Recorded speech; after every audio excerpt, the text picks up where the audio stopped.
One of the most important aspects of writing a research paper is selecting the right research to base the paper on. Because honestly, the research is the heart and the cornerstone and the foundation of what your research paper is going to be. A research paper is based on the information that you found from credible sources, from academic sources. So if those sources are skewed, if they're not providing in-depth enough information, or if the information is not correct or up to date, it can skew your findings, it can lead to improper conclusions, and it can basically unravel the strength of your research paper. So what we're going to do today is talk a little bit about what are academic sources, why they're important, and where you can find those. If I'm sick and not feeling well, I usually don't go to a friend or a neighbor who has no experience in the medical field and try to get them to diagnose me and create a treatment plan that's going to get me healthy again. I'll go to my physician. And why do I go to my physician? Because they're professional in the field. They've went to medical school, they did their clinicals, they've got years of professional experience, they have a wealth of knowledge that they can draw on to come up with a treatment plan and treatments that will hopefully get me healthy again. If my car breaks down tomorrow, I don't usually go to someone who's never worked on a car. I'll go to someone that I trust, maybe someone I know, maybe an auto mechanic that I trust, maybe they own a shop, or maybe it's somebody who just works on cars in their spare time, but I know that they have years of experience working on cars and they're really good at it, and so I trust them with my car. I don't just go to my neighbor who used to work on lawnmowers 10 years ago and has never touched the inner workings of a car to say, here, come fix my car. I look for somebody that's knowledgeable and has an understanding of how cars work and how to fix them. When we're talking about writing research papers, we really need to consider the source. We really need to consider who is writing or who is providing the information that we're trying to draw from. And the one question you really need to ask yourself whenever you're looking at an article or a book or whatever your source is this person a professional in the field? And that's easily determined. You look at their years of experience in the field. You look at their level of education. I'm not saying that every academic source needs to be written by a professor with a doctorate working in a research university. But if someone has 20 years of experience in the field and has a master's degree and has written a book, that's a lot more credible than someone who studied a subject for 6 months with the sole purpose of writing this book and publishing it. There's a difference in the quality of the understanding of that individual and the reliance you can place on it when writing a research paper. So just like in any other facet of your life, examine the professional characteristics of the person that's providing the service to you. So when we're trying to find academic sources, the greatest question is evaluating who is providing the information that we're going to draw on in developing our research project. Now, here are some sources that are often used in papers. Some of them are academic sources, some of them are not. We're going to break down each one of them in more depth here in a second, but you'll notice that a lot of these different sources fall into both categories. They're academic and non-academic sources.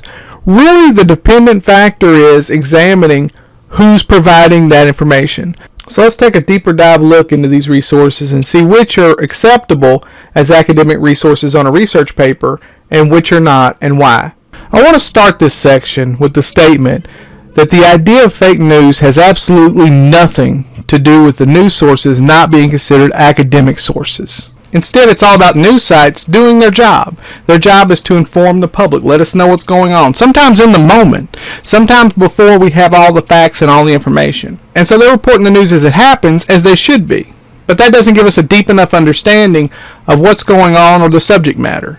Now, sometimes they'll have experts come on, but those experts will talk for a very limited time and oftentimes make conclusions without a whole lot of evidence being present at that time. And so you're really not getting enough depth of information. Sometimes news sources will do what's called commentary pieces, which are also their jobs, where they'll give their opinion on things going on in the world today. Well, their opinion doesn't necessarily reach the level of academic research sources. These are usually not experts in the field, people who've researched things for a long period of time, people that worked in the area that they're discussing for a long period of time. They're journalists who are doing their job reporting the news and discussing it. Books can also be a very important resource for creating your research paper. The common theme still plays true, though. What is it about this author that makes you believe that they are providing a good resource for you to use in your research paper? You need to ask yourself 3 questions in trying to determine this. Number 1, does this person have extensive knowledge about the subject? Have they spent their whole lives in this particular area of work? Second question is, what are their qualifications? Just like you want a doctor that went to medical school, did this person go to college? Did they go to graduate school? Have they done their own research projects? Have they published articles in scholarly journals? Have they written other books and spent most of their life in this particular wheelhouse, this particular subject area? And finally, is this person an expert in the field? Put all that together. Put the education, put the experience, put the training together, and ask yourself if this person is truly an expert in the field. Should this person have an in-depth knowledge of what's going on in whatever subject you're looking at? In the digital age, we want information immediately. We don't like to wait for it. We don't like to go and do extensive research. And so a lot of websites have popped up to fulfill that need, that desire to have information available immediately. The problem with these websites is that these articles are often written by people who are not exactly experts in the field, at least to the extent that we would consider them good sources of information for a research paper. The second problem is that some sites, none of them necessarily on this board, don't do a good job of tracking the people who write on their sites and the qualifications of those individuals. And so you can wind up getting a lot of erroneous information, outdated information, and if you build a research paper, which is basically you explaining your research, showing your findings, making conclusions based on those findings, then your information is going to be wrong, your conclusions are going to be wrong, and the entire paper is going to suffer and be incorrect. Also, these sites often suffer from the same problem that we saw with news sites, or at least one of the problems. They're often very brief, introductory level information that don't provide the depth that we're going to need for writing a research paper. Now, what sites like Wikipedia can be useful for is they often have a list of references that they base the information in their article on. And sometimes you can go through there and find some really good resources and that you can use in a research paper in that bibliography section. Dictionaries and encyclopedias have the same problem.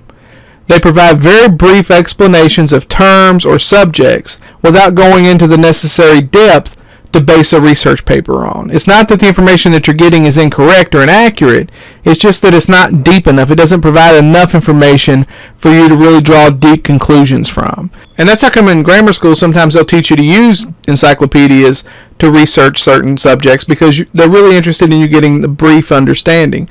But in college we're looking for a deeper, more in-depth understanding for a research paper. And that you're not going to get from an encyclopedia.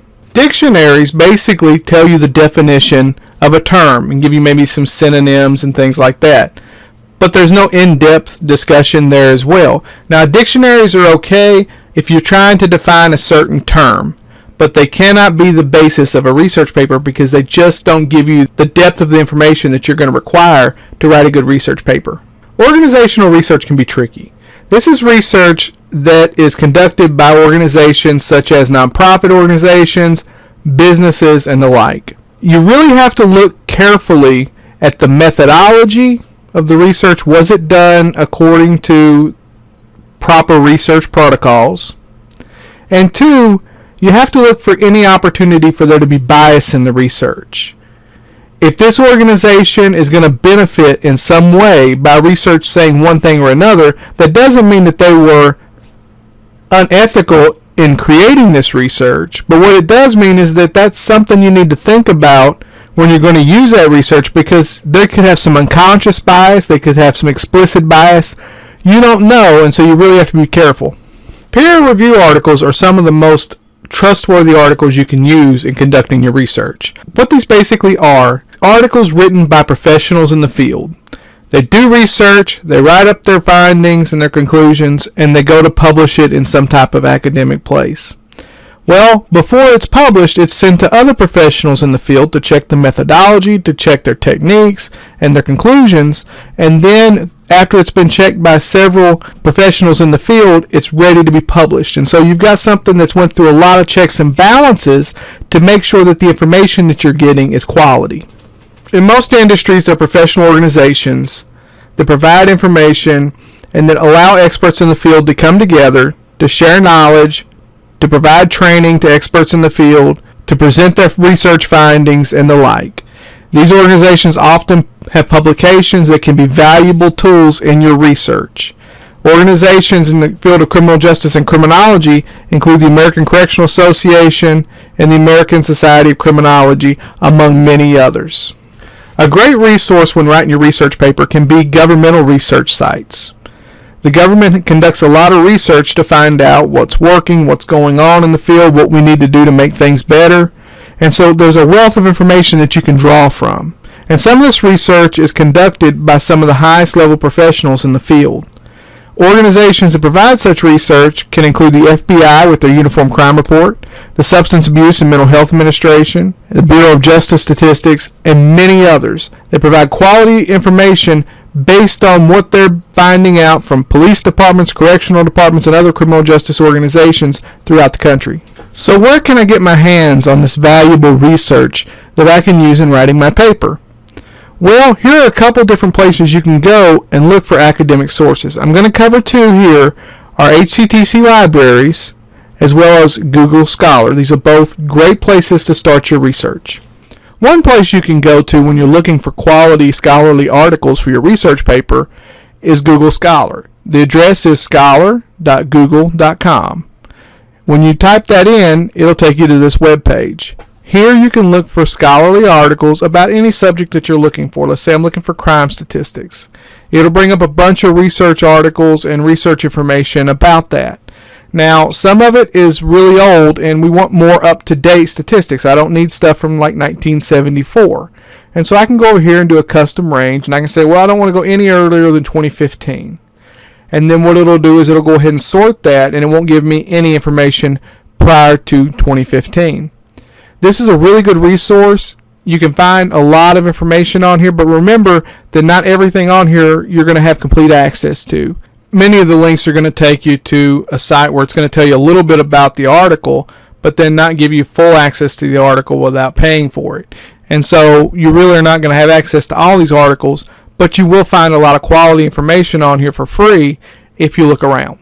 One of the best places to start your academic research is through our HCTC libraries. If you go to our homepage and you click Quick Links and go to Current Students, come down and you'll see a link down here that says Library. Once you come here, you'll have access to all the library materials we have at HCTC.